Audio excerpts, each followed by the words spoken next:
आम तौर पर गोत्र को लेकर कुछ सवालों से हम सबका अक्सर पाला पड़ता है। तो आइए आज हम ऐसे 10 सवालों के जवाब आपको इस वीडियो के माध्यम से बताते हैं। किसी ने दूसरे धर्म में विवाह कर लिया तो पैदा होने वाले बच्चे का गोत्र क्या होगा? अगर किसी हिंदू पुरुष ने दूसरे धर्म की महिला से विवाह किया है तो पैदा होने वाले बच्चे का गोत्र वही होगा जो पिता का है।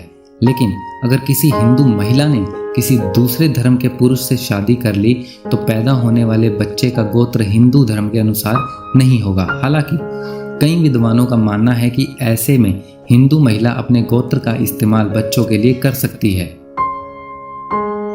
क्या यह भी संभव है कि नाना का गोत्र दोहित यानी नाती को मिल जाए?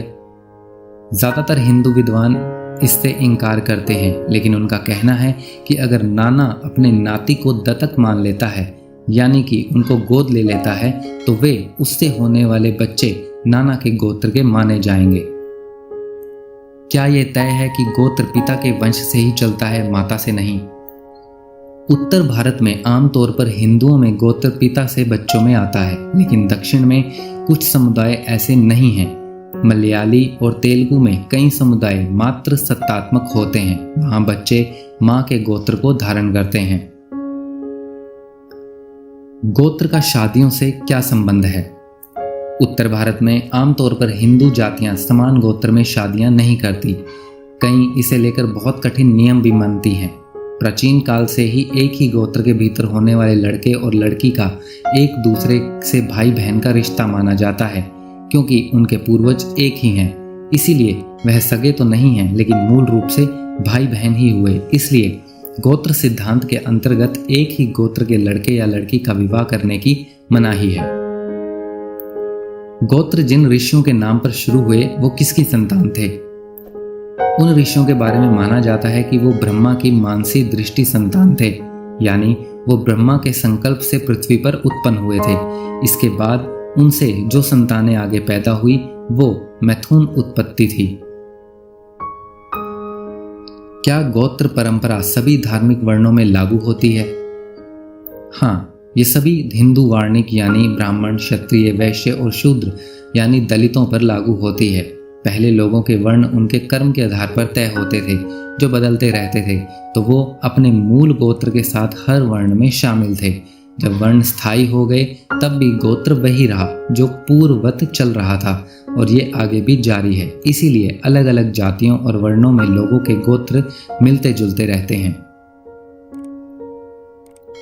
क्या ये जरूरी है कि हिंदू धर्म के लोग केवल 7 गोत्रों में ही होंगे?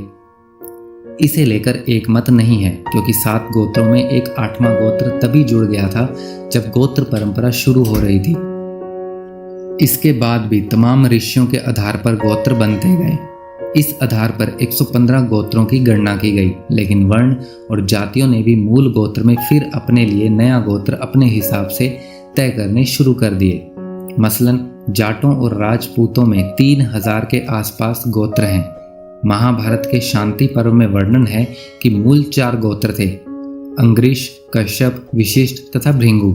बाद में 8 हो गए जब जमदग्नि, अत्रि, विश्वामित्र तथा अगस्त्य के नाम जुड़ गए। गोत्रों की प्रमुखता उस समय और बढ़ गई जब जाति व्यवस्था कठोर हो गई। क्या गोत्र को उपनाम यानी जाति के तौर पर लिखा जा सकता है? हाँ, ऐसा हो सकता है। बहुत से लोग पहले भी ऐसा करते थे और आज भी ऐसा करने का प्रचलन बढ़ जाता है। क्या आदिवासियों का भी गोत्र होता है? आदिवासियों को प्राचीन काल में वनवासी माना जाता था, लिहाजा वन में तमाम जानवरों, वृक्षों, पक्षियों या जलचर, थलचर के निशानों या नामों से ही उनकी पहचान तय कर दी जाती थी। लिहाजा उनके कबीलों, कुल आदि का नाम इसी पर पड़ गया। यही उनकी गोत्र या घराना मान लिया गया। आदिवासियों और वनवासियों के गोत्र और मान्यताएं हिंदुओं से अलग मिलती हैं। इन्हें कलियां भी कहा गया है। एक ही गोत्र के लोगों को क्यों आपस में शादियां नहीं करनी चाहिए? एक ही गोत्र के सभी मर्दों में Y क्रोमोसोम एक जैसा ही होता है। उसी तरह एक ही गोत्र की सभी स्त्रियों में भी X क्रोमोसोम एक जैसा होता है। तो यदि एक ही गोत्र में लड़का एवं लड़की की शादी कर दी जाए तो उनकी संतान कुछ कमियों के साथ पैदा होगी। हालांकि ये भी माना जाता है कि 7 पुश्तों के बाद गोत्र के प्रभाव पूरी तरह खत्म हो जाते हैं। तो दोस्तों, ये थी हमारी आज की जानकारी। उम्मीद करते हैं आपको बहुत पसंद आई होगी।